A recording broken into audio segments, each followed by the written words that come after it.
sí que me parece un poco peligroso porque la gente se cree todo lo que ve por las redes. Y que hay que andar con muchísimo cuidado y tener un pensamiento muy crítico para las cosas. Pandemia digital, desinfectando su cinismo.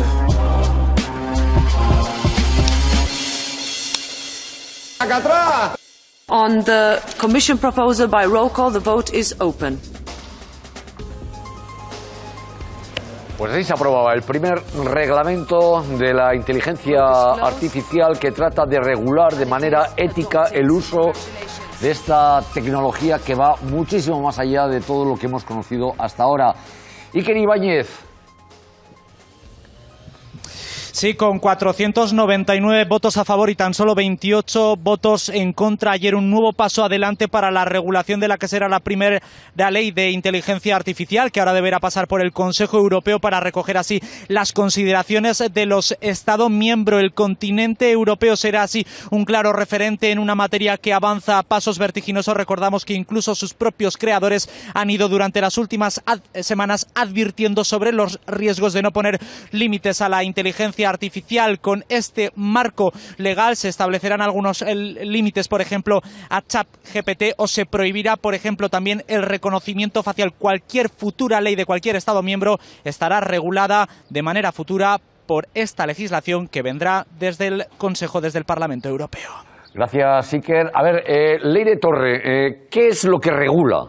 Pues vamos a ver cuáles son sus bases. A ver, lo primero de todo, se establecen limitaciones. Aquí dentro entraría el famoso ChatGPT, se podría seguir utilizando, eso sí, dejando claro siempre a pie de foto que el contenido generado ha sido creado por inteligencia artificial. Y es que lo cierto es que a veces nos cuesta reconocer si una imagen es real o no.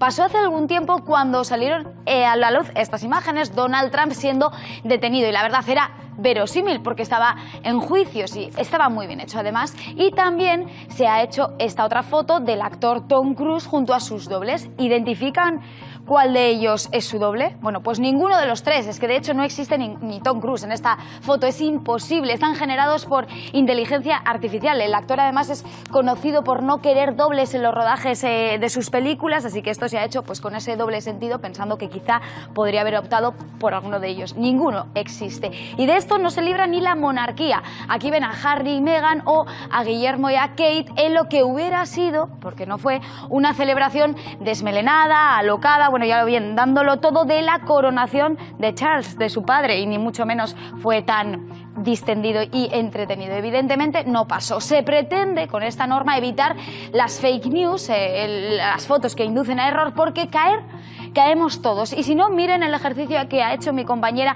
María en la calle, porque tú te has llevado, María, todas estas fotos que acabamos de ver en pantalla, todos los espectadores, para preguntar a los ciudadanos si creen si son reales o no. ¿Ha habido aciertos? Ha habido aciertos, Leire, la verdad que vamos a reconocerlo. También es cierto que, claro, ya les poníamos sobre la pista, porque el momento que enseñas unas fotografías y les preguntas si son verdad o no, pues claro, la gente ya sabe que algo hay detrás. Pero es cierto que depende de la fotografía, algunos se las creían más. Por ejemplo, la de Harry y Meghan costaba que la gente pensara que es real, saben de todas las tensiones que tiene la familia y por lo tanto no se lo creían. Pero sí que es cierto que algunas otras nos decían, esto parece bastante realista. Al final lo que nos venían a decir es que es muy difícil, si esa fotografía, por ejemplo, te llega por redes sociales, nadie te pone sobre la sospecha, es muy difícil adivinar que no son reales, y esto, la verdad, nos decían, les parece un verdadero peligro. Pues les han cambiado muchísimo, ¿eh? ¿Cree que es real la foto? ¿La ve un poco extraña? Muy extraña, totalmente. Está manipulado. ¿Crees que es real? No. Yo estas cosas no me creo nada. No cuadra, esto está hecho con la inteligencia artificial. Esto tiene más pinta de ser una fotografía real. Es así. No sé por qué, pero sí. A ver, la foto sí parece real, pero lo de atrás no. No te sabría decir. ¿Esa más dudas? Sí, con esta quizás un poquito más de dudas.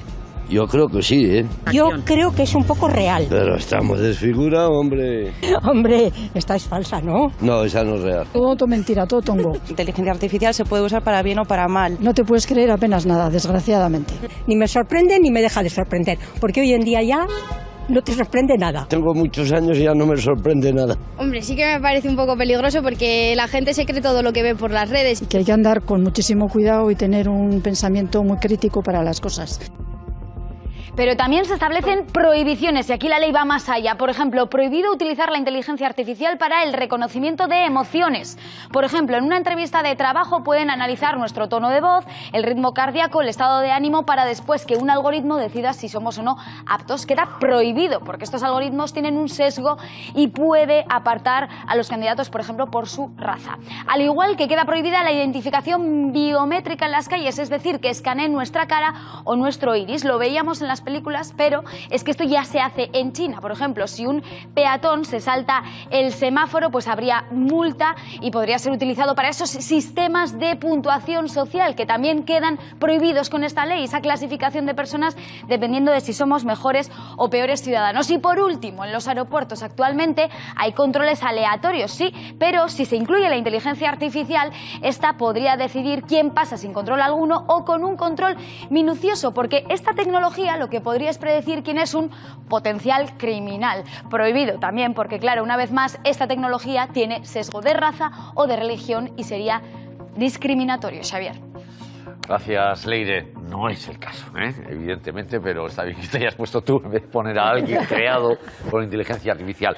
Voy a saludar a Amparo Alonso. Ella sabe muchísimo de inteligencia artificial. De hecho, es catedrática de inteligencia artificial en la Universidad de A Coruña. Profesora, hola, bienvenida a En Jaque. A ver, hemos puesto algunos ejemplos un poco graciosos sobre retoques de fotos, pero en realidad el asunto es grave porque no sabemos quién alimenta, ¿no?, la inteligencia artificial. Bueno, buenas tardes. Es grave porque puede incurrir en violación de derechos humanos a veces de forma inadvertida, ¿no?